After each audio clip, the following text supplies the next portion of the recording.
60 Days of Awakening. The crystal chandeliers of the Krishnan mansion sparkled under the afternoon sun as Arjun Krishnan stepped out of his imported sports car, tossing the keys carelessly to the waiting valet. At 26, Arjun had never known a day of struggle in his life. His father, Raghavan Krishnan, had built an empire from scratch, starting with a single textile shop in Chennai and expanding it into a nationwide retail chain worth hundreds of crores. But Arjun had only known the fruits of that labor, never the thorns. Sir, your father wants to see you in his study, the butler informed him as he entered the marble floored foyer. Arjun waved dismissively. Tell him I'll be there after I freshen up. I had a long day at the club. The butler hesitated. Sir, he said it's urgent. Rolling his eyes, Arjun made his way to his father's study, a room lined with books and business awards that represented 40 years of relentless work. Raghavan sat behind his mahogany desk, his face stern, holding a stack of papers. Sit down, Arjun, his father said quietly, a tone that carried more weight than any shout. What's this about, Dad? I have plans for this evening. Plans? Raghavan's voice cut through like a blade. He slid the papers across the desk. These are your credit card statements from the last 3 months. 12 lakhs spent on parties, cars, and God knows what else. Meanwhile, you've attended exactly 4 days at the office. Arjun shrugged. So, we have managers for that? Besides, I have an MBA from London. I don't need to sit in some boring office all day. The disappointment in his father's eyes was profound. You have a degree, but you have no wisdom. You have knowledge, but you have no understanding. You think money grows on trees, that success is a birthright. Here we go again, Arjun muttered, standing up. The same old lecture about how you started with nothing. Times have changed, Dad. This is how people live now. Raghavan stood as well, his voice trembling with controlled emotion. Then perhaps it's time you learned how people truly live. You're cut off, Arjun. All credit cards cancelled, access to your accounts frozen, and you have 2 days to leave this house. Arjun laughed incredulously. You can't be serious. I've never been more serious in my life. 60 days. You will go somewhere, I don't care where, but you cannot use the Krishnan name. You cannot tell anyone who you are. You will work, you will earn, you will survive on your own. If you can do that, truly do that, then come back. Otherwise, you're no son of mine.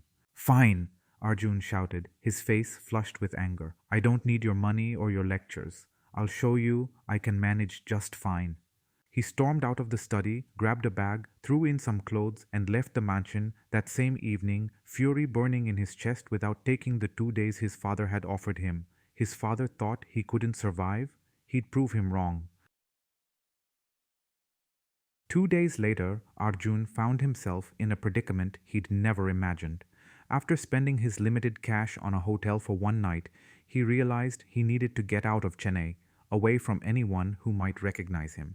He made his way to the central railway station, intending to buy a ticket to anywhere far away.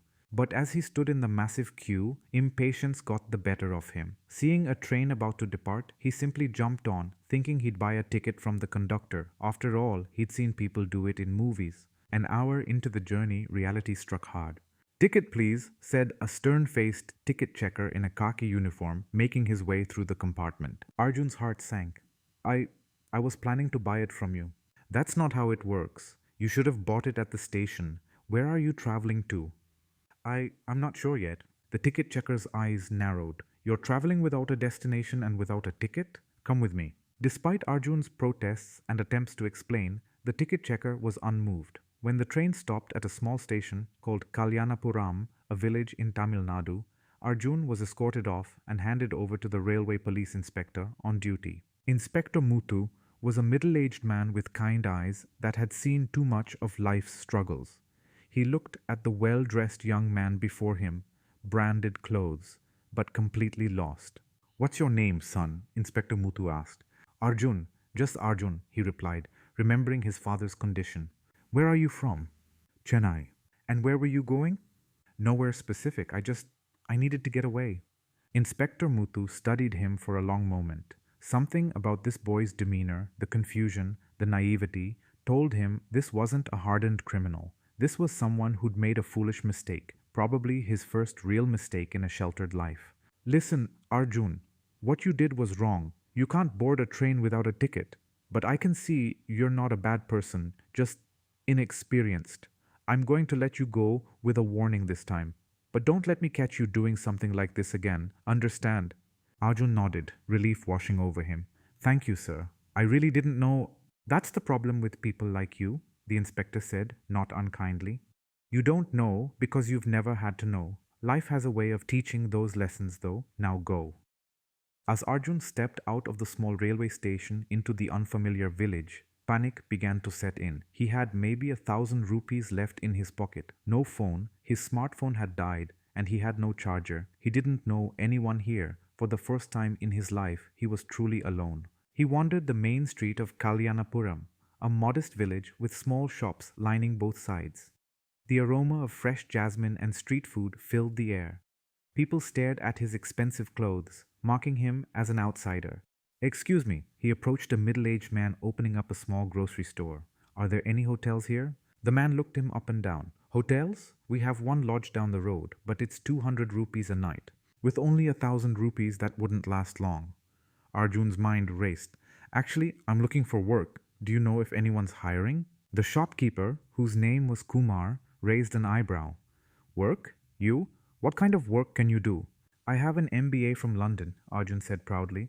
Kumar laughed, not meanly, but with genuine amusement. An MBA? What good is that here? Can you lift rice sacks, stock shelves, deal with customers who bargain for every rupee?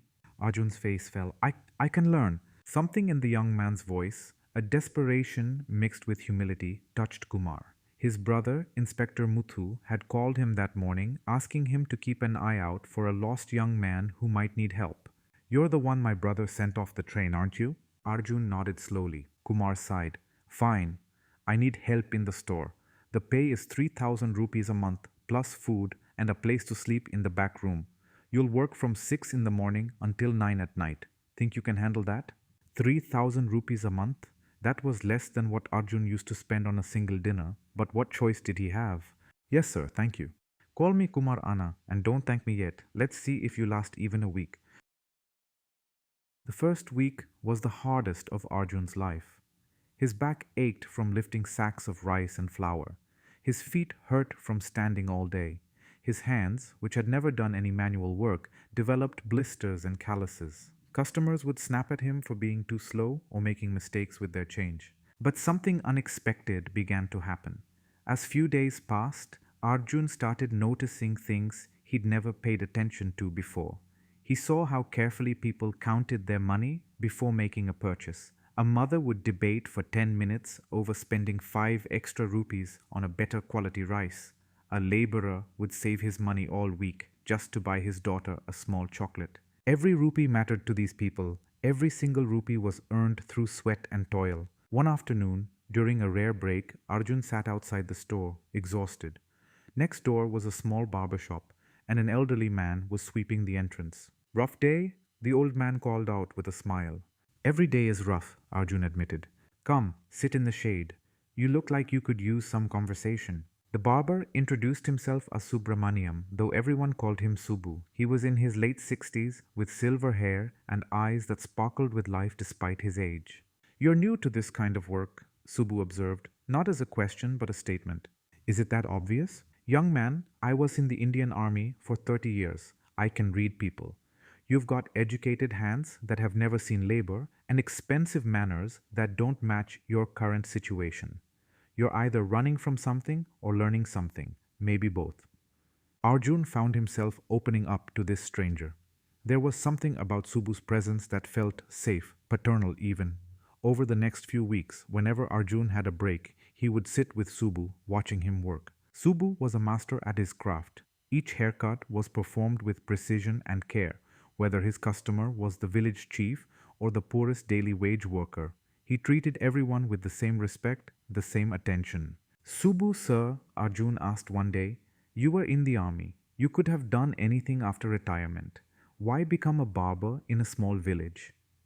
Subu smiled as he carefully trimmed a customer's hair. Because I love it. Every job has dignity if you do it with dedication. I could have taken an easier path, yes. But this work makes me happy. I meet people, I hear their stories, I make them feel good about themselves. What more could I want? But the money? Money is important, yes, but it's not everything. I have enough to live comfortably, to help my son, to save a little. More than that, I have peace. I have purpose. Can your money buy those things? The question haunted Arjun for days. In his old life, he'd have laughed at such philosophy. Money could buy anything, he'd believed.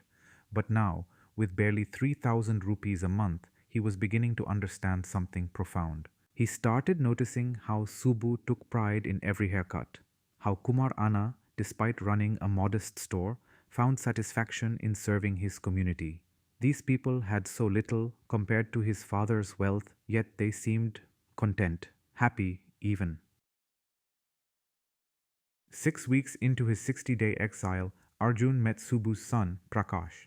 He was 24, just 2 years younger than Arjun, and worked as a teacher in the village school. But there was a sadness in his eyes that Arjun recognized immediately. He lost his mother 8 months ago, Kumar Anna explained quietly. Cancer.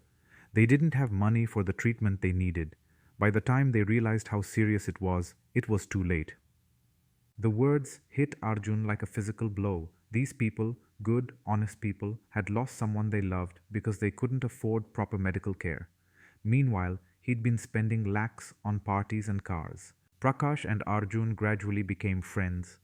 Despite his grief, Prakash had a gentle soul and a wicked sense of humor. They would take evening walks together, and Prakash would point out the beauty in simple things, the way the sunset painted the paddy fields gold, the laughter of children playing cricket in the street, the smell of jasmine that filled the evening air. You know what my mother used to say? Prakash shared one evening as they sat by the village pond. She said that happiness isn't about having everything you want, it's about wanting everything you have. That's beautiful, Arjun said softly. She lived by those words. Even when she was sick, she never complained. She was grateful for every day, every moment with us. I miss her so much, but I'm trying to live the way she taught me. For the first time since leaving home, Arjun thought about his own mother, who he'd barely said goodbye to. She'd tried to hug him as he stormed out, but he'd brushed her off. Guilt washed over him. He'd been so angry at his father, so focused on proving himself right, that he hadn't thought about how his actions affected others. B.D. It was during his 7th week in Kalyanapuram that Arjun met Meera. She came into Kumar's store one morning to buy supplies, and Arjun was struck not by her beauty, though she was lovely, but by her presence.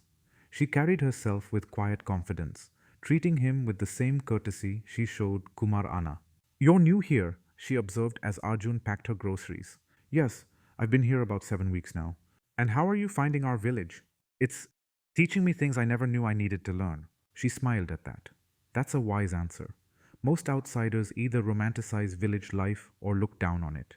You seem to be actually experiencing it. Over the following days, Meera became a regular at the store, often timing her visits for when it was less crowded. They would talk about life, about dreams, about the differences between the city and the village. Arjun learned that Meera came from a large, well respected family in the village. Her grandfather had been a freedom fighter and her family owned considerable land. Yet she lived simply, teaching at the same school where Prakash worked. Why do you stay here?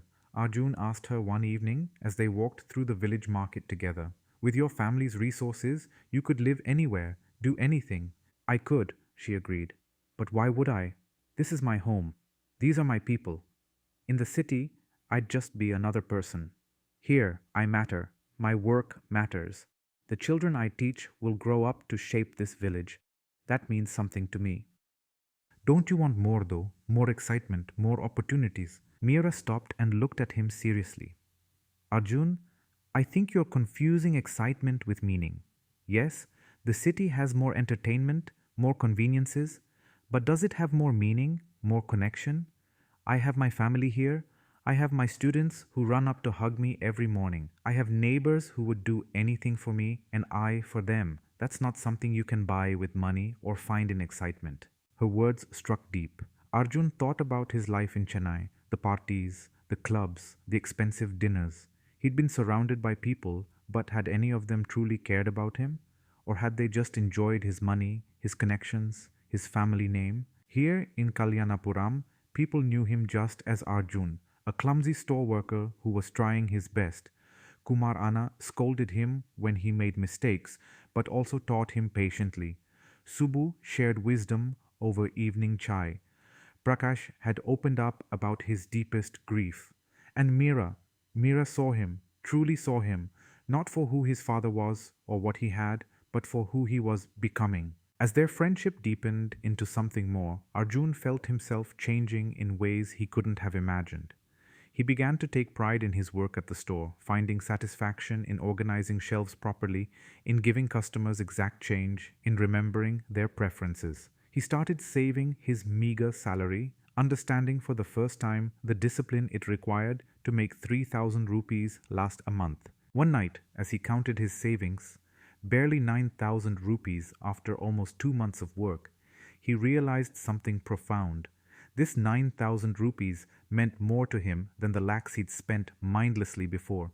Because this money represented his sweat, his effort, his time. He'd earned it. He'd earned Gandos. Now the crisis came without warning, 8 weeks into Arjun's journey. He was at the store when Prakash burst in, his face pale with panic. Arjun, it's Dad. He collapsed at the shop. They're saying it's a heart attack. Arjun didn't think. He simply ran with Prakash to the small clinic where they'd taken Subbu. The village doctor, an elderly man with limited equipment, examined Subbu and shook his head gravely. It's serious. He needs to be in a proper hospital immediately. They need to do an angioplasty, maybe even surgery, but that will cost at least 2 lakhs, maybe more. 2 lakhs. Prakash's entire savings were barely 50,000 rupees, money he'd been saving for years. Please, Prakash pleaded with the doctor. There must be something we can do, some government scheme, some loan. Even with schemes, you need the money up front. I'm sorry, son. Without immediate treatment, I can't guarantee.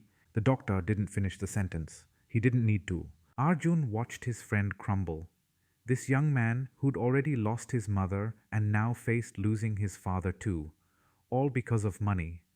Money that Arjun's family had in abundance. Money that he'd once spent without a second thought on meaningless luxuries. The realization hit him like a thunderbolt.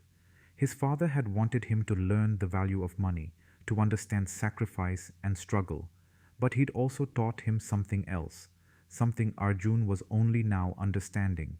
Wealth meant nothing if it wasn't used to help others. Prakash, Arjun said firmly, gripping his friend's shoulder, listen to me. I need to contact someone. I need to make a call. But you don't have a phone? Is there an internet cafe in the village? Yes, near the main road, but take me there now. At the small internet cafe, Arjun sat before a computer, his hands trembling. He opened an email browser and stared at the blank screen. What was his father's email address? In 8 weeks, he realized with shame he'd never needed to know. He'd never sent his father an email, never needed to. Everything had always been immediate, through calls or in person. He tried several combinations before finally remembering the corporate email format his father's company used. His fingers flew across the keyboard and tears began streaming down his face as he typed, Dad, I know you're probably angry with me. I know I left in anger and pride, but I'm writing to you now not for myself, but for someone else. There's a man here named Subramaniam. Everyone calls him Subbu. He's a barber, a retired army man, one of the most dignified and kind people I've ever met. He's taught me more in these 8 weeks than I learned in all my years of education. He's shown me what it means to take pride in your work, to treat every person with respect, to live with purpose. Dad, he's had a heart attack. He needs surgery immediately. His son Prakash is my friend, my first real friend, I think. They don't have the money for the treatment. 2 lakhs, Dad. I used to spend that on a weekend without thinking twice. I'm asking you, begging you, please help him. I'll work for you for free for the rest of my life to repay you. I'll do whatever you want. Just please, don't let this good man die because I was too proud to ask for help. I'm in Kalyanapuram village, Tamil Nadu. I'm staying with Kumar at his grocery store. Please, Dad. I finally understand what you were trying to teach me. Money means nothing if we can't use it to help people who truly need it. Your son, Arjun. He hit send and sat back, wiping his tears. It's done, he told Prakash, who'd been waiting anxiously. My father, I have reached out to someone who can help. I wasn't supposed to contact him, but I had to. If he gets the email, he'll help. Your father or someone?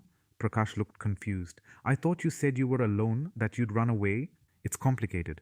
But right now, all that matters is getting Subbu sir the treatment he needs. But before Raghavan could even read the email, fate dealt another cruel blow. The next morning, as Arjun and Meera walked through the village, a police jeep screeched to a halt beside them. Several officers jumped out. Meera, you need to come with us, one of them said sternly. What? Why? Meera asked, confused. There's been a complaint filed against you, and you too, he pointed at Arjun. Both of you need to come to the station immediately. At the police station, they discovered that Meera's paternal uncle, Sundaram, had filed a case against them. He claimed that Arjun had kidnapped Meera and was planning to forcibly marry her to steal her property. Under Indian law, as Meera's guardian after her father's death, Sundaram had the legal right to file such a complaint. This is absurd, Meera protested. I'm 25 years old. I can see whoever I want. That may be, the officer said, not unkindly, but legally, your uncle is your guardian until you marry, and he's claiming that this man has ulterior motives regarding your property. It was all a ploy, of course. Sundaram had been trying for years to get Meera to sign over her inheritance, valuable agricultural land that her grandfather had left specifically to her. With her out of the way, declared mentally unstable or manipulated, he could claim the property through legal maneuvering. Arjun sat in the police station cell, his head in his hands. This was it. This was how his 60-day journey would end, in disgrace, possibly jail, having failed everyone. Subbu was in the hospital without proper care. Meera was being falsely accused because of him, and his father probably hadn't even seen the email. Inspector Muthu, the same railway inspector who'd let Arjun go with a warning weeks ago, arrived at the station after hearing about the case. He tried his best to reason with the officers, vouching for Arjun's character, but the complaint had been filed. There was nothing he could do without proper legal intervention. I'm sorry, son, Inspector Muthu said softly through the bars. I wish I could do more. You've already done more than I deserved, Arjun replied. You and your brother, you gave me a chance when I didn't deserve one. I just wish. His voice broke. I wish I could have helped Subbu, sir. That's all I wanted. Mandindiye Hanne. In Chennai, Raghavan Krishnan sat in his study, staring at the email on his screen. He'd read it 3 times already, tears streaming down his face. For 8 weeks, he'd had private investigators tracking his son's location, ensuring he was safe but not interfering. He'd watched reports of Arjun working in a grocery store, making friends, falling in love. He'd seen his boy transform from a spoiled brat into a man who cried over someone else's suffering. This email, this desperate plea not for himself but for a friend, was everything Raghavan had hoped his son would learn. He immediately picked up his phone. Get the helicopter ready. We're leaving in 20 minutes. And call Dr. Krishnamurthy. Tell him to pack his emergency medical kit. We're going to Kalyanapuram village. Also, call Advocate Suresh. I need him to come with us. Yes, immediately. Within an hour, Raghavan's helicopter was touching down in a field outside Kalyanapuram village, causing a huge commotion. The wealthy businessman emerged with his family doctor and a renowned advocate, asking for directions to the local clinic. Dr. Krishnamurthy immediately took charge of Subbu's case, stabilizing him and making arrangements for a transfer to Chennai's best cardiac hospital. Money was no object. Raghavan made that clear. Where is my son? He asked Kumar, who'd arrived at the clinic. Sir, there's been trouble. He's at the police station. There's been a false case filed against him and Meera. Raghavan didn't wait to hear more. He and Advocate Suresh rushed to the police station. Arjun heard the commotion before he saw anything. Raised voices, the sound of someone demanding answers. Then suddenly, there he was, his father, striding into the station with an authority that made everyone stand at attention. Dad, Arjun whispered, standing up and gripping the bars of the cell. Their eyes met, and in that moment, no words were needed.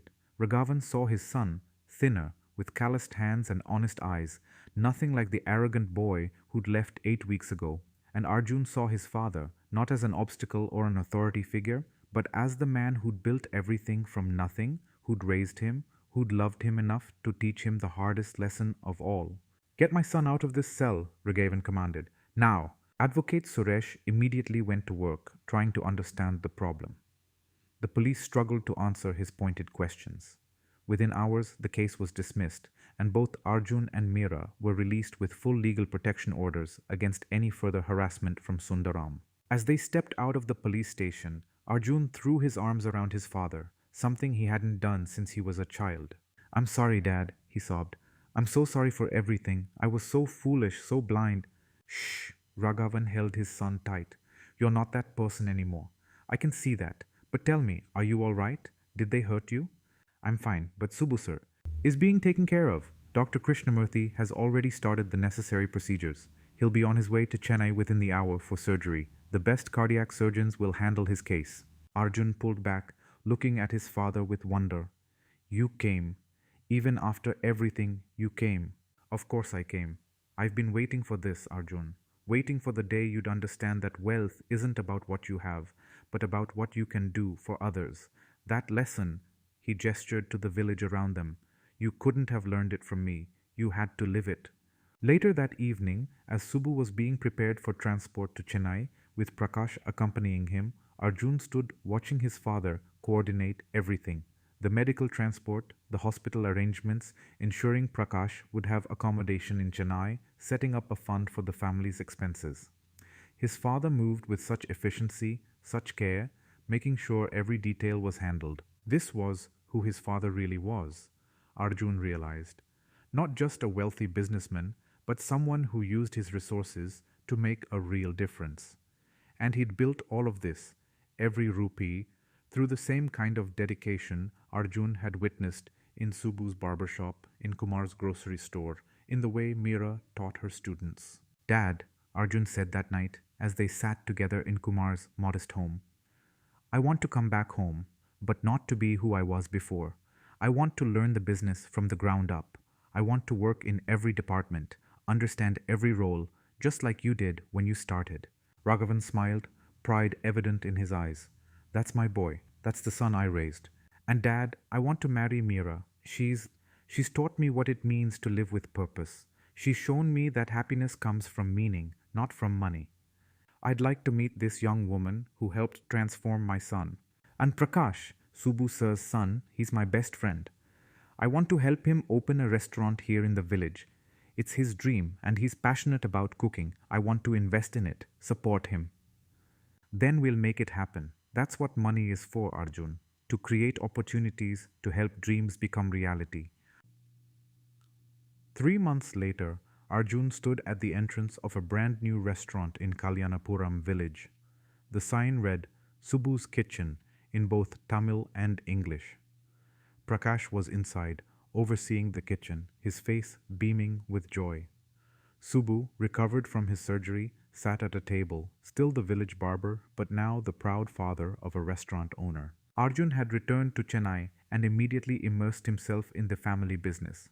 But he'd insisted on starting in the warehouse, loading and unloading stock, understanding the supply chain from the ground up. His father's employees were stunned by the transformation. The once spoiled heir now worked harder than anyone, arriving early, staying late, treating every worker with respect. He traveled to Kalyanapuram every weekend, often bringing his mother along to meet Meera's family. The wedding was being planned for the following month, a simple affair by Chennai standards, but filled with genuine love and community spirit. As Arjun watched the villagers file into the restaurant for its opening, he thought about his 60-day journey. He'd learned that no work was beneath anyone if done with dedication. He'd learned that loving your craft mattered more than the prestige attached to it. He'd learned that money had value only when you understood the labor required to earn it. And most importantly, he'd learned that family wasn't just about blood ties. It was about the connections you built, the people you cared for, the community you served. Meera joined him at the entrance, slipping her hand into his. What are you thinking about? About how 60 days changed my entire life. About how I came here angry and lost, and I'm leaving with everything I never knew I needed. You're not leaving, she corrected with a smile. You're coming back, every weekend, remember? True, this village, these people, they're part of my life now, part of who I am. Kumar Anna approached them, followed by Inspector Mutu. The boy who couldn't count change properly is now a businessman, Kumar teased. Life is strange, no?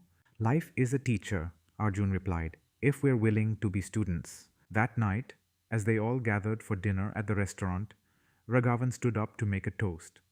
To Arjun, he said, his voice thick with emotion, who taught his old father that sometimes the best lessons are the ones we teach ourselves. To Kalyanapuram for giving my son what I couldn't, a real education about life.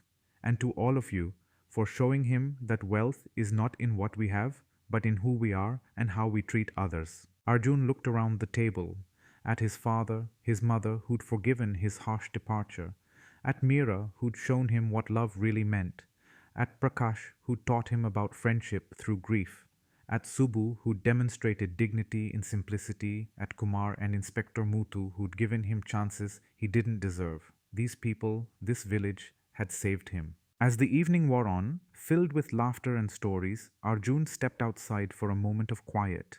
He looked up at the stars, so much more visible here than in the light polluted skies of Chennai. Thank you, Dad, he whispered, though his father was inside. Thank you for 60 days of awakening. He'd left Chennai, a boy who had everything but understood nothing. He was returning as a man who understood that true wealth wasn't measured in bank accounts, but in the lives you touched, the work you did with dedication, the love you gave and received, and the family you built, not just with blood, but with bonds of respect, sacrifice, and genuine care.